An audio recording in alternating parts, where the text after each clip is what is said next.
warahmatullahi wabarakatuh.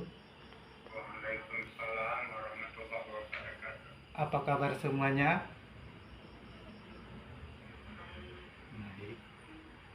Oke, pada pertemuan kali ini, sebelum kita mulai materi, alangkah baiknya kita mengawali pertemuan kita dengan berdoa. Semoga nanti pembelajaran yang kita lakukan hari ini bermanfaat bagi kita ke depannya. Berdoa mulai.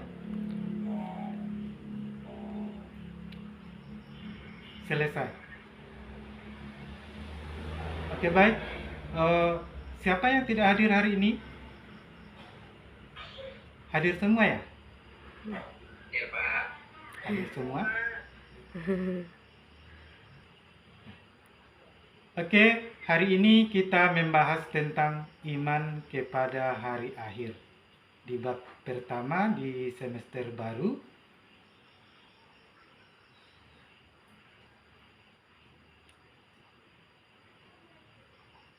Pernahkah anak-anak semuanya melihat peristiwa seperti gempa bumi, gunung meletus? Pernah tidak? Pernah tidak anak-anak? Tidak? Oh, pasti pernah. Seperti tsunami, gunung meletus. Itu adalah peristiwa terjadinya hari akhir. Itu merupakan salah satu peristiwa terjadinya hari akhir.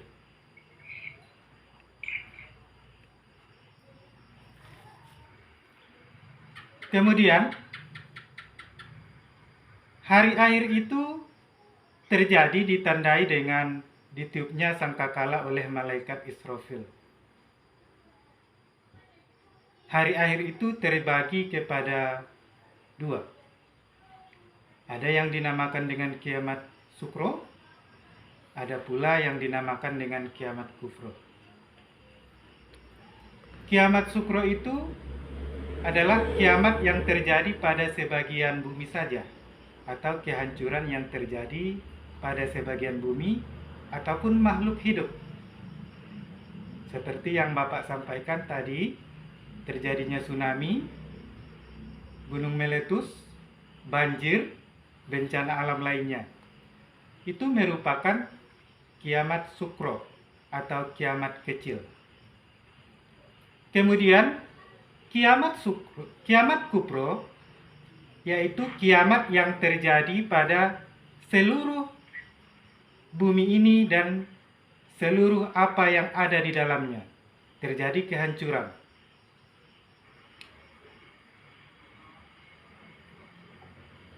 Kemudian ada beberapa yang menanggapi tentang terjadinya hari akhir. Yang pertama, ada yang dinamakan dengan paham ateis. Ateis itu tidak mempunyai Tuhan atau tidak mempunyai keyakinan sama sekali tentang terjadinya hari akhir. Mereka tidak beriman kepada hari akhir. Mereka menganggap bahwa kehidupan di atas dunia ini setelah mati tidak ada lagi kehidupan setelah itu.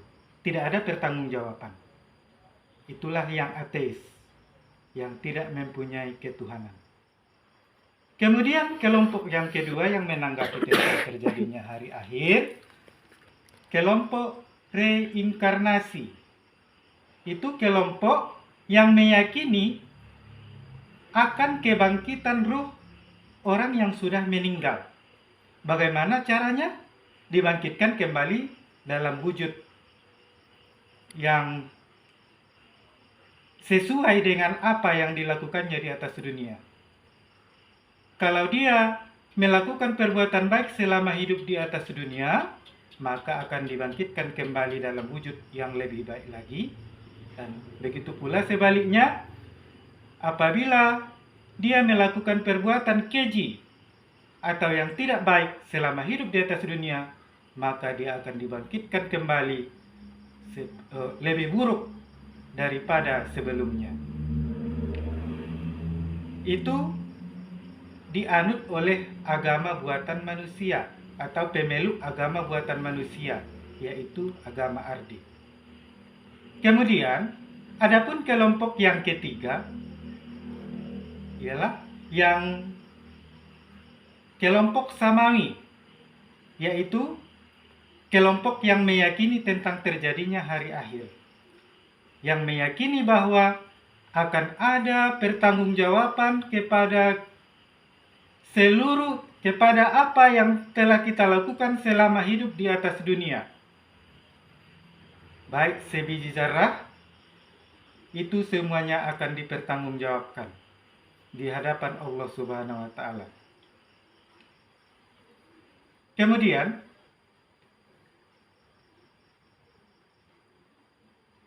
ada dalil tentang terjadinya hari akhir. Memang tidak ada kita semua ini yang tahu kapan terjadinya hari akhir tersebut. Kapan waktunya? Belum ada yang bisa mengetahuinya sampai saat sekarang ini. Allah sengaja merahasiakan itu agar manusia selama hidup di atas dunia selalu beribadah kepada Allah, mengabdikan diri kepada Allah sampai nanti menemui ajalnya atau menemui kiamatnya masing-masing.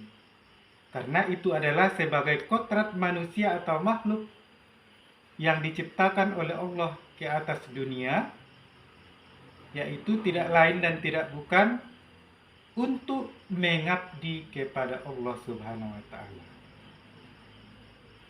Sebagaimana tadi yang Bapak sampaikan, tidak ada seorang pun yang tahu kapan peristiwa terjadinya hari kiamat. Bismillahirrahmanirrahim. Yas'alunaka anis saati ayyana mursaha kul innama inda rabbi kul ilmuha innama inda rabbi. Apabila ditanyakan kepada kamu Muhammad tentang terjadinya hari kiamat, maka katakanlah, aku tidak mengetahui kapan terjadinya hari kiamat. Pengetahuan itu hanya ada pada sisi Tuhanku. Itu dalil membuktikan bahwa kepastian hari kiamat itu pasti akan terjadi.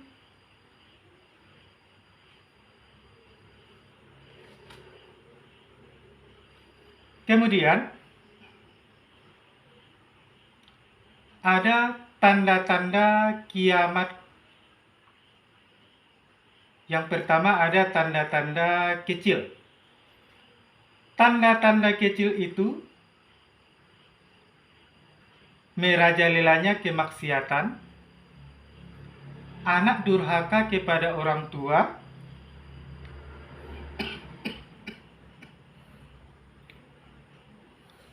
kemudian ada tanda-tanda besarnya.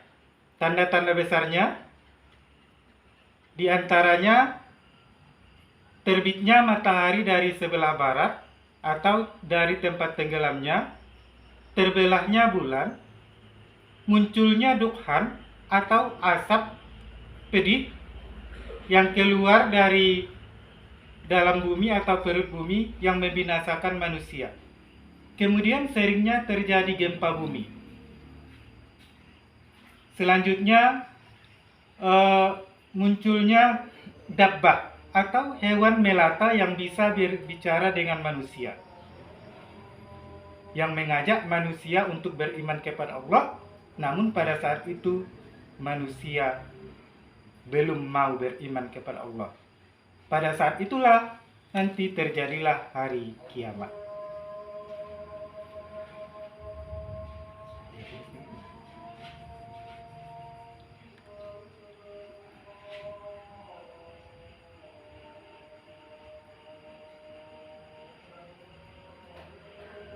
Anandaku semua,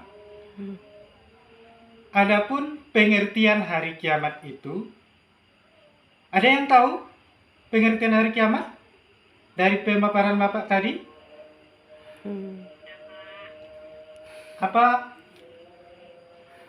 Apa Ananda Mira?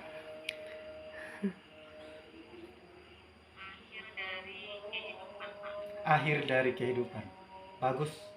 Berarti Mira menanggapi ataupun memperhatikan apa yang Bapak sampaikan. Sebenarnya, pengertian hari kiamat itu berakhirnya seluruh kehidupan di muka bumi dengan ditandai ditiupnya sangkakala oleh malaikat Israfil. Itu.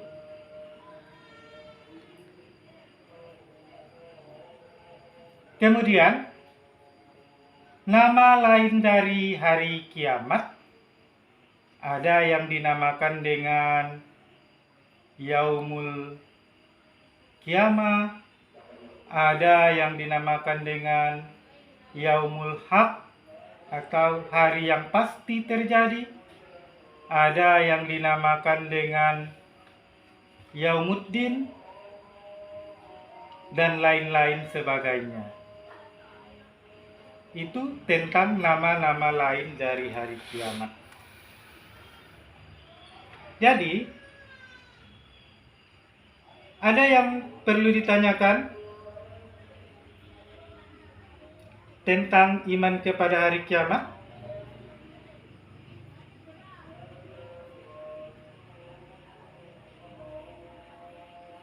Ada Pak. Apa, Bu?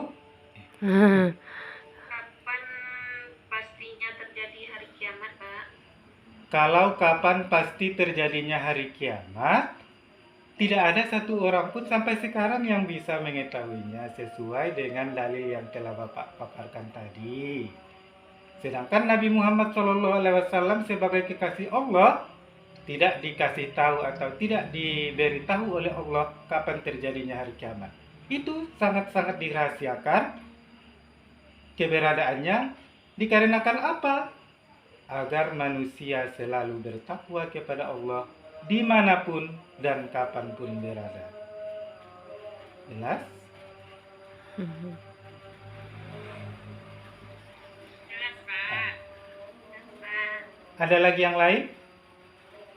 Pak, saya mau bertanya. Boleh? Pak, tadi Bapak menjelaskan tentang kiamat sugra. Iya. Yaitu apa ya, Pak, contoh kiamat sugra yang terjadi sekarang, Pak? Kalau kiamat sukro yang terjadi pada saat sekarang, contohnya kematian. Hilangnya nyawa makhluk hidup. Terjadi longsor, tadi sudah Bapak sampaikan juga. Terjadi gunung meletus. Itu termasuk kiamat sukro, karena sebagian dari permukaan bumi. Hancur sebagian dari permukaan bumi. Atau hilangnya nyawa manusia. Baik, Pak. Saya sudah mengerti. Ada lagi?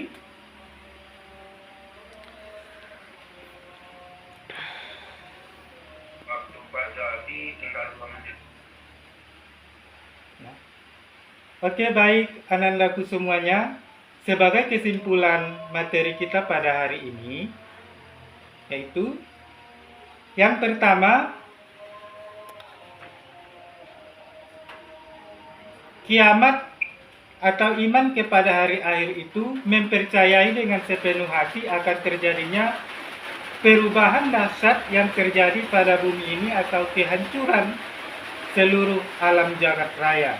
Kemudian ada 3 kelompok yang menanggapi tentang terjadinya hari akhir. Yang pertama yang dinamakan dengan kelompok ateis, yang kedua reinkarnasi, yang ketiga kelompok samawi. Kemudian kiamat itu terbagi kepada 2. Yang pertama ada yang dinamakan dengan kiamat sukro, kiamat kecil, kemudian ada yang dinamakan kiamat kubro.